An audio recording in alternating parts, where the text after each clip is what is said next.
Bonjour à tous chers amis isérois, bienvenue dans Ça se trame chez vous. Alors aujourd'hui, nous allons vous présenter la pose des rails. Alors des rails qui sont posés sur des traverses, ces traverses qui sont elles-mêmes posées sur des dalles en béton, et ces dalles en... Bon, écoutez, suivez-moi et on va vous montrer, ça sera quand même plus explicite. Ces fameuses dalles n'ont pas été coulées en une fois. Le tronçon fait 300 mètres de long, mais morceau par morceau. Surtout pour laisser un petit espace, un petit jour entre chacune d'elles, et c'est ce que l'on appelle un joint de dilatation. Mais ce joint pose un autre petit souci, l'eau peut s'infiltrer et l'effet serait l'inverse. Alors là, on coule une petite bande de goudron chauffé et fondu et qui va parfaitement isoler les deux dalles de toute pénétration d'humidité.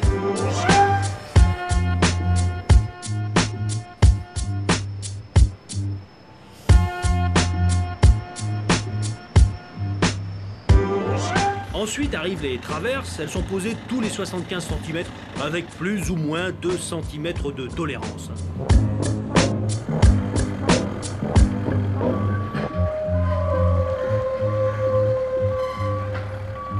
Autrefois en bois puis en béton, elles sont constituées aujourd'hui de 2 cornières en acier, puis on coule de chaque côté le béton dans les moules où sont insérées les tiges filetées qui permettent de serrer les rails et de les bloquer.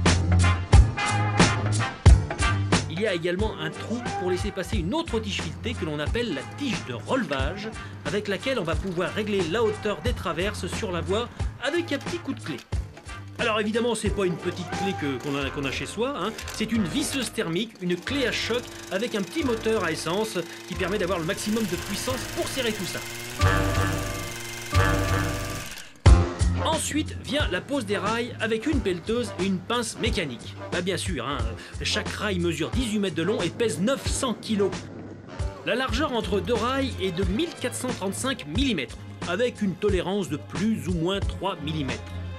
On va ensuite poser une petite bande de mousse qui protège le rail de l'humidité, de la corrosion, un dernier réglage et hop, tout est bloqué, on ne touche plus à rien. C'est pas toi qui aurais pensé à ça, hein, Patoche?